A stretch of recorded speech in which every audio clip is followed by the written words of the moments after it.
Hi hello ನಮಸ್ಕಾರ. Beautiful ಅಡುಗೆ ಮನೆಗೆ ಸ್ವಾಗತ ಸುಸ್ವಾಗತ.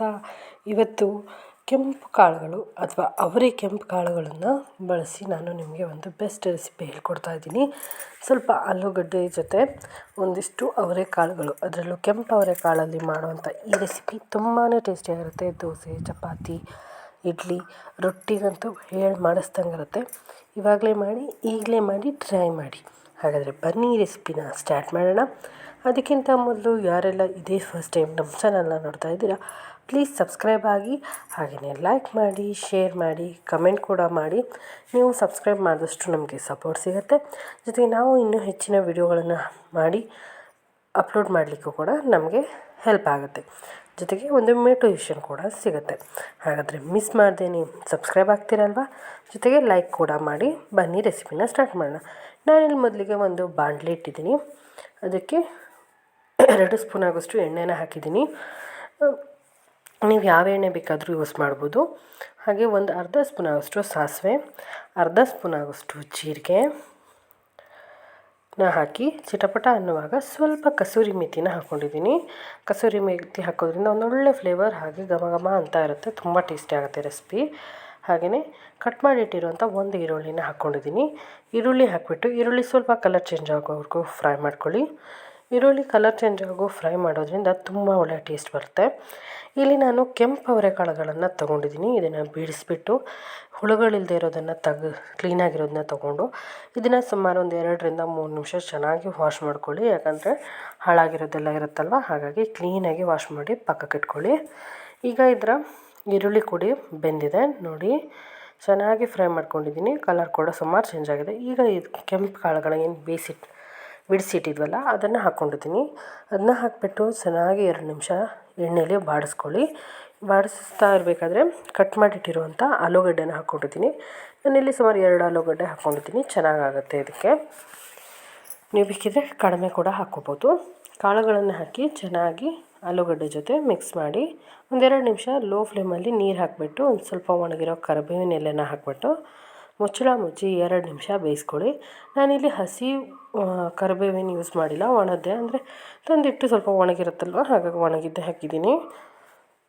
ಈಗ ಇದನ್ನು ನೋಡೋಣ ಬೆಂದಿದೆಯಾ ಅಂತ. 1-2 ನಿಮಿಷ ಫ್ರೈ ಆದಮೇಲೆ ನೀವು ಕಾಳುಗಳನ್ನು ಈ ಥರ ತೆಗೆದು ಹಿಂಗೆ ಒತ್ಬಿಟ್ಟು ನೋಡಿ. ಇದು ಇನ್ನೂ ಒಂದು ಸ್ವಲ್ಪ ಬಾಯ್ಲ್ ಆಗಬೇಕು. ಆಲೂಗಡ್ಡೆ ನೋಡೋಣ, ಇಲ್ಲ, ಎರಡೂ ಒಂದು ಸ್ವಲ್ಪ ಇನ್ನೊಂದು 5 ನಿಮಿಷ ಆಗಲಿ. ಇನ್ನೊಂದು 5 ನಿಮಿಷ ಬೇಯುವಾಗ ನಾನು ಇದಕ್ಕೆ ಮನೆಯಲ್ಲಿ ಮಾಡಿಟ್ಟಿರುವಂಥ ಸಾಂಬಾರು ಪುಡಿ ಹಾಕ್ಕೋತಾ ಇದ್ದೀನಿ. ನಿಮಗೆ ಯಾವ ಸಾಂಬಾರು ಪುಡಿ ಬೇಕಾದರೂ ಹಾಕ್ಬೋದು. ನಾನಿಲ್ಲಿ ಅಂಗನವಾಡೀಲಿ ಕೊಡುವಂಥ ಸಾಂಬಾರು ಪುಡಿ ಯೂಸ್ ಮಾಡಿದ್ದೀನಿ. ಅಂಗನವಾಡೀಲಿ ಕೊಡ್ತಾರಲ್ವ ಮಕ್ಕಳಿಗೆ ಅಂತ, ಆ ಸಾಂಬಾರು ಪುಡಿಯನ್ನು ನೀವಿಲ್ಲಿ ಹಾಕ್ಕೋಬೋದು. ಗರ್ಭಿಣಿ, ಬಾಣಂತಿ ಯೂಸ್ ಮಾಡೋಕ್ಕೆ ಕೊಡೋ ಅಂಗನವಾಡಿ ಸಾಂಬಾರು ಪುಡಿಯನ್ನು ನೀವು ಇದಕ್ಕೆ ಹಾಕ್ಕೊಂಡ್ರೆ ತುಂಬ ಒಳ್ಳೆ ಟೇಸ್ಟ್ ಬರುತ್ತೆ. ಜೊತೆಗೆ 1 ಸ್ಪೂನ್ ಆಗೋಷ್ಟು ಅಚ್ಕಾರದ ಪುಡಿ ಕೂಡ ಹಾಕ್ಕೊಂಡಿದ್ದೀನಿ. ನಿಮ್ಮ ಖಾರಕ್ಕನುಸಾರವಾಗಿ ಅಚ್ಕಾರದ ಪುಡಿಯನ್ನು ಹಾಕ್ಕೊಳ್ಳಿ. ಅಚ್ಕಾರದ ಪುಡಿ ಹಾಕಿದ ನಂತರ ಸ್ವಲ್ಪ ಅರಿಶಿಣದ ಪುಡಿ ಹಾಕಿಬಿಟ್ಟು ಚೆನ್ನಾಗಿ ಮಿಕ್ಸ್ ಮಾಡ್ಕೊಳ್ಳಿ. ನಾನಿಲ್ಲಿ ಹೋಮ್ ಮೇಡ್ ಅರಿಶಿಣದ ಪುಡಿ ಯೂಸ್ ಮಾಡ್ತಿದ್ದೀನಿ. ಈಗ ಇದನ್ನೆಲ್ಲ ಒಂದು ಸಲ ಚೆನ್ನಾಗಿ ಕೈ ಆಡಿಸ್ಕೊಳ್ಳೋಣ. ಎಲ್ಲವನ್ನು ಮಿಕ್ಸ್ ಮಾಡಿಕೊಂಡು ಸ್ವಲ್ಪ ಬೆಲ್ಲದ ಪುಡಿಯನ್ನು ಹಾಕ್ಕೊತಾ ಇದ್ದೀನಿ. ಸುಮಾರು 1 ಸ್ಪೂನ್ ಆಗೋಷ್ಟು ಬೆಲ್ಲದ ಪುಡಿ ಹಾಕೋದ್ರಿಂದ ಒಂದೊಳ್ಳೆ ಫ್ಲೇವರ್, ಹಾಗೆ ಟೇಸ್ಟ್ ಕೂಡ ಇರುತ್ತೆ. ತುಂಬ ಖಾರ ಅನಿಸೋದಿಲ್ಲ. ಚಿಕ್ಕ ಮಕ್ಕಳಿಗೂ ಕೂಡ ತುಂಬಾ ಇಷ್ಟ ಆಗುತ್ತೆ. ಟೇಸ್ಟ್ ಕೂಡ ಇನ್ನೆನ್ಸ್ ಆಗಿ ತುಂಬಾ ಒಳ್ಳೆ ರುಚಿ ಕೊಡುತ್ತೆ. ಈಗ ಇದನ್ನು ಮಿಕ್ಸ್ ಮಾಡ್ಕೋಬೇಕು. ಕ್ಲೀನಾಗಿ ಒಂದು ಸೌಟಲ್ಲಿ ಮಿಕ್ಸ್ ಮಾಡ್ಕೊಳ್ಳೋಣ.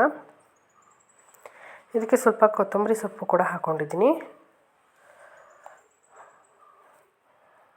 ಕೊತ್ತಂಬರಿ ಸೊಪ್ಪು ಕೂಡ ಹಾಕಿದ ನಂತರ ಚೆನ್ನಾಗಿ ಮಸಾಲೆ ಪೌಡ್ರ್ ಎಲ್ಲದಕ್ಕೂ ಮಿಕ್ಸ್ ಆಗೋ ಥರ ಚೆನ್ನಾಗಿ ಮಿಕ್ಸ್ ಮಾಡ್ಕೊಳ್ಳಿ. ಇದನ್ನು ದೋಸೆ, ಚಪಾತಿ, ಇಡ್ಲಿ, ರೋಟಿಗೆ ತುಂಬ ಒಳ್ಳೆಯ ಕಾಂಬಿನೇಷನ್ ಆಗುತ್ತೆ. ಅಕ್ಕಿ ರೊಟ್ಟಿ ಜೊತೆ ಅಂತೂ ಒಳ್ಳೆ ಕಾಂಬಿನೇಷನ್ ಇದು. ಯಾವಾಗಲೂ ಟ್ರೈ ಮಾಡಿ. ಈ ಕಾಳುಗಳು ಸಿಕ್ಕಿದಾಗೆಲ್ಲ ಈ ಥರ ರೆಸಿಪಿ ನೀವು ಟ್ರೈ ಮಾಡಿ. ತುಂಬಾ ಟೇಸ್ಟಿಯಾಗಿರುತ್ತೆ. ಜೊತೆಗೆ ತುಂಬಾ ಹೆಲ್ದಿಯಾಗಿ ಕೂಡ ಇರುತ್ತೆ. ತುಂಬ ಕ್ವಿಕ್ಕಾಗಿ ಕೂಡ ಮಾಡ್ಬೋದು. 2 ನಿಮಿಷದಲ್ಲೆಲ್ಲ ಈ ರೆಸಿಪಿ ರೆಡಿ ಆಗುತ್ತೆ. ಹಾಗೆ ನಿಮಗೂ ಕೂಡ ಈ ರೆಸಿಪಿ ತುಂಬ ಇಷ್ಟ ಆಗುತ್ತೆ. ಈಗ ಇದನ್ನು ಚೆನ್ನಾಗಿ ಮಿಕ್ಸ್ ಮಾಡಿದ್ಮೇಲೆ 1 ಲೋಟ ಆಗೋಷ್ಟು ನೀರನ್ನು ಹಾಕ್ಕೊಂಡು ನಾನು ಒಂದು ಸ್ವಲ್ಪ ರುಚಿಗೆ ತಕ್ಕಷ್ಟು ಉಪ್ಪನ್ನು ಹಾಕೋತಾ ಇದ್ದೀನಿ.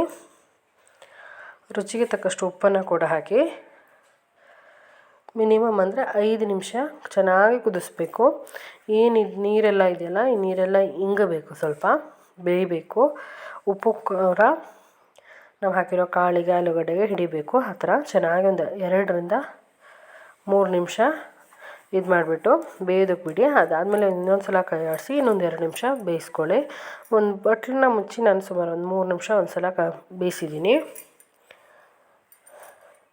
ಈಗ ನಮ್ಮ ರುಚಿಯಾಗಿರೋಂಥ ಕಾಳಿನ ಪಲ್ಯ ರೆಡಿಯಾಗಿದೆಯಾ ನೋಡೋಣ. ನೋಡಿ, ವಾವ್, ಎಷ್ಟು ಚೆನ್ನಾಗಿ ಬಂದಿದೆ, ಎಷ್ಟು ತಿಕ್ಕಾಗಿ ಕೂಡ ಇದೆ, ಗ್ರೇವಿ ಥರ. ಇದನ್ನು ನೀವು ಅನ್ನದ ಜೊತೆ, ಚಪಾತಿ ಜೊತೆ, ರೋಟಿ ಜೊತೆ ಟ್ರೈ ಮಾಡಿ. ಹೇಗೆ ಬಂತು ಅನ್ನೋದನ್ನ ಕಮೆಂಟಲ್ಲಿ ತಿಳಿಸಿ. ಇದೇ ಫಸ್ಟ್ ಟೈಮ್ ನೋಡ್ತಾ ಇರೋರು ನಮ್ಮ ಚಾನಲ್ನ ಸಬ್ಸ್ಕ್ರೈಬ್ ಆಗಿ, ಹಾಗೆ ಲೈಕ್ ಮಾಡಿ, ಶೇರ್ ಮಾಡಿ. ಕೀಪ್ ವಾಚಿಂಗ್ ಬ್ಯೂಟಿಫುಲ್ ಅಡುಗೆ ಮನೆಯನ್ನು. ನಮಸ್ಕಾರ. ಜೈ ಶ್ರೀರಾಮ್.